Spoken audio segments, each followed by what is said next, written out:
Tiga. Assalamualaikum warahmatullahi wabarakatuh. Kali ini kami dari kelompok 1 dari kelas A, mata kuliah Mesin Konversi Energi 1, ingin menjelaskan laporan tentang kinerja pompa PLTU di Muara Karang. Selanjutnya, kelompok kami berisikan beberapa anggota, yaitu yang pertama ada Farastio Naufal Muhammad dengan NPM 2010-6311-5005, Muhammad Tadi Parifin 2010-6311-511, Muhammad Daris Saputra 2010-6311-512, Muhammad Wahyudin 2010-6311-515, dan Mari Hadiat Maharahap 2010-6311-544. PLTU Muara Karang. Pembangkit listrik tenaga uap Muara Karang unit 1, 2, 3, 4, dan 5 dibangun Muara Karang yang berlokasi di Teluk Jakarta di atas tanah seluas kurang lebih 41,5 hektar. PLTU Muara Karang unit 4 dan 5 merupakan tahap pembangunan kedua dan terakhir dari 5 unit PLTU Muara Karang yang direncanakan, yang berguna untuk yang pertama, sebagai tambahan daya sebesar 400 megawatt untuk penyediaan tenaga listrik bagi daerah Jawa Barat dan Jakarta Raya. Kedua, sebagai pemikul beban dasar.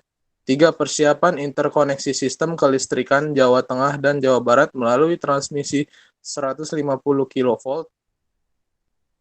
Unit tersebut menghasilkan daya sebesar 400 megawatt dan daya tersebut disalurkan ke gardu induk Angke, Gandul, dan Duri Kosambi.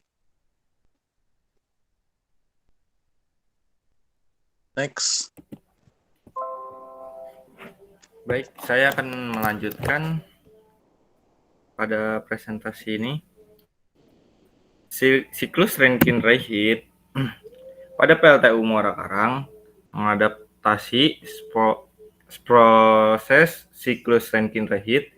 Uap tekanan tinggi berekspansi di dalam turbin tekanan tinggi. Uap yang keluar dari hasil ekspansi tersebut dikembalikan ke dalam boiler untuk dipanaskan ulang di dalam reheat.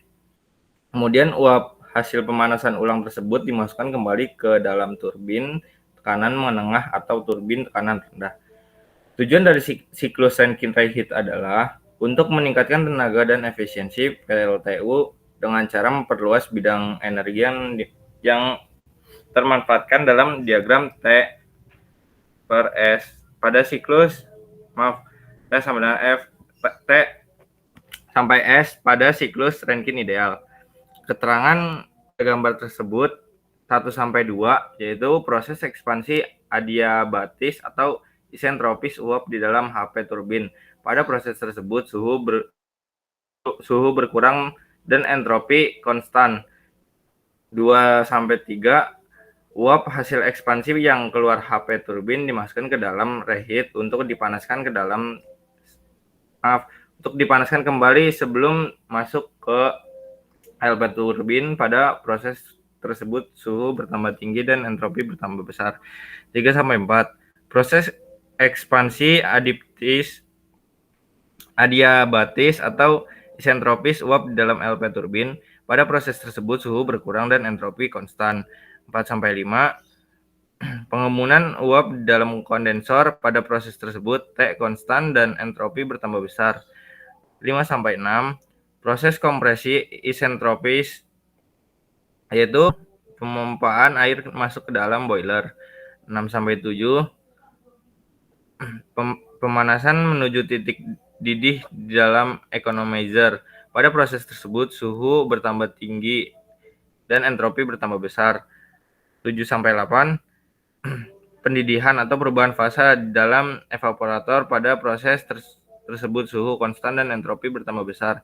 8 sampai 1 pemanasan lanjut uap di dalam superheat. Pada proses tersebut suhu 2,5.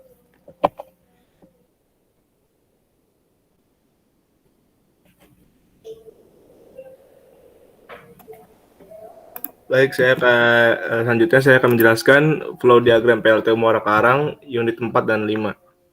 PLTU Muara Karang Unit 4 dan 5 menggunakan siklus Rankine dengan reheater atau pemanas ulang. Dan secara sederhana, proses kerja dari sistem PLTU Muara Karang Unit 4 dan 5 adalah sebagai berikut.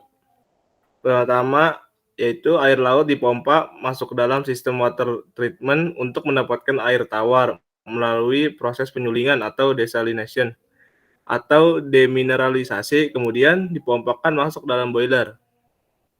Selanjutnya, bahan bakar utama bercampur udara dibakar di dalam boiler untuk memanasi pipa-pipa boiler sehingga air di dalamnya berubah menjadi uap. Kemudian gas buang hasil pembakaran tersebut masih mempunyai suhu yang tinggi, yang selanjutnya dimanfaatkan energinya untuk, yaitu yang pertama, menaikkan suhu uap pada superheater.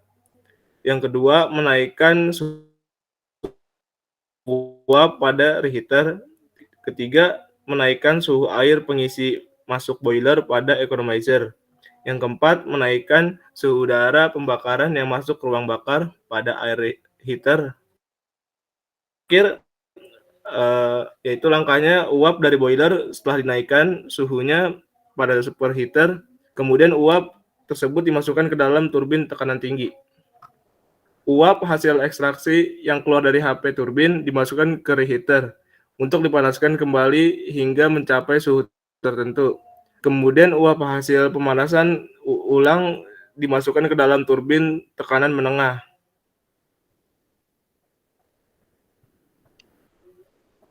Selanjutnya bisa dijelaskan oleh rekan saya, Muhammad Dari Saputra. Ya, baik. Saya Muhammad Dari Saputra izin melanjutkan presentasi ini. Di sini saya akan menjabarkan tentang komponen PLTU Muara Karang Unit 4 dan 5. Di mana yang pertama ini ada katel, uap atau boiler. Boiler ini adalah alat untuk memanaskan dan menguapkan air atau biasa disebut pembangkit uap. Proses ideal yang terjadi pada katel uap adalah isobarik atau proses berlangsung pada tekanan konstan. Kemudian yang kedua ada turbin uap, di mana turbin ini berfungsi untuk mengubah energi termal uap menjadi energi mekanik dalam bentuk putaran poros turbin. Dengan cara mengekspansi uap di dalam turbin, prosesnya ini terjadi secara adiabatik yang berlangsung pada entropi konstan. Kemudian yang ketiga ada generator. Generator adalah alat yang berfungsi untuk mengubah energi mekanik dari poros turbin menjadi energi listrik pada output keluarannya. Yang keempat, ada kondensor.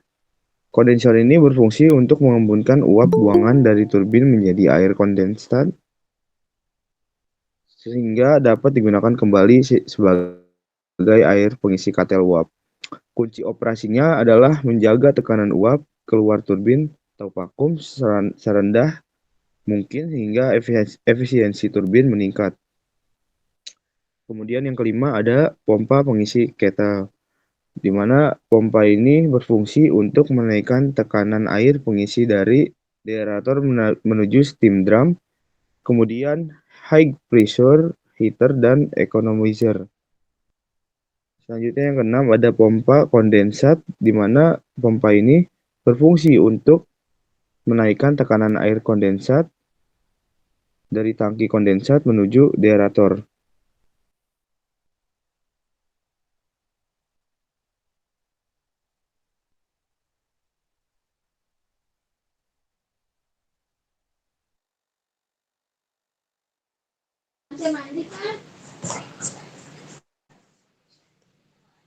Perhitungan daya air pompa B dan C.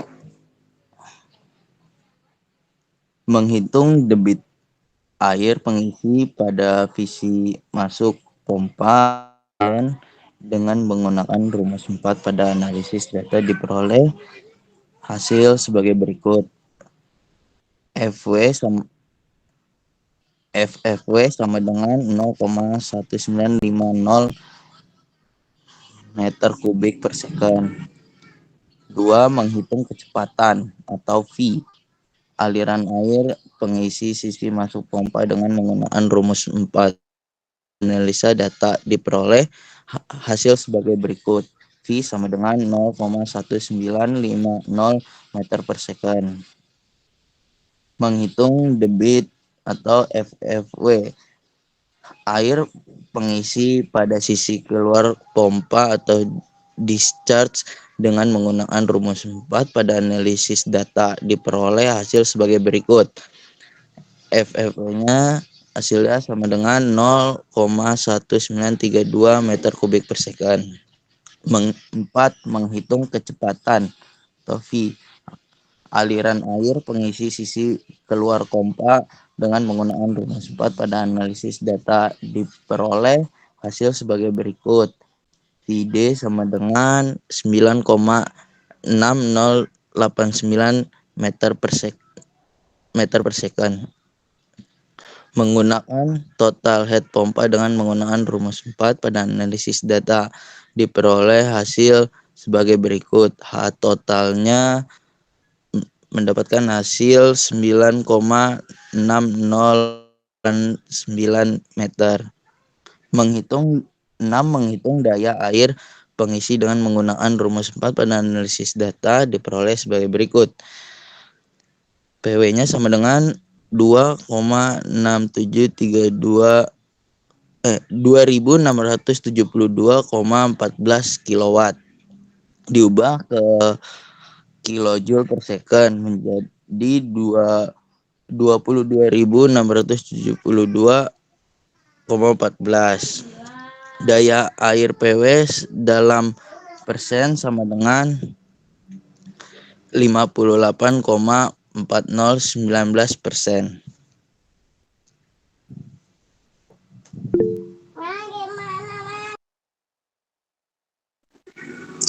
Baik, selanjutnya dari data yang diperoleh dari tabel, kita mendapatkan data perhitungan daya air pompa B dan C yaitu sebesar 2.794,8244 atau dalam persen sebesar 61,5760%. Kemudian besar energi kalor yang diserap oleh air pengisi akibat adanya gesekan dalam pompa dapat dihitung. Maka diperoleh hasil sebesar Q air sebesar 1424,86 kW. Dan untuk perhitungan kerugian daya di dalam pompa B dan C didapatkan sebesar 1518,6934 atau 33,4601%. Sekian dari kelompok kami menjelaskan tentang kinerja pompa pada PLTU Muara Karang. Jika ada salah-salah kata, kurang lebihnya mohon maaf. Wassalamualaikum warahmatullahi wabarakatuh.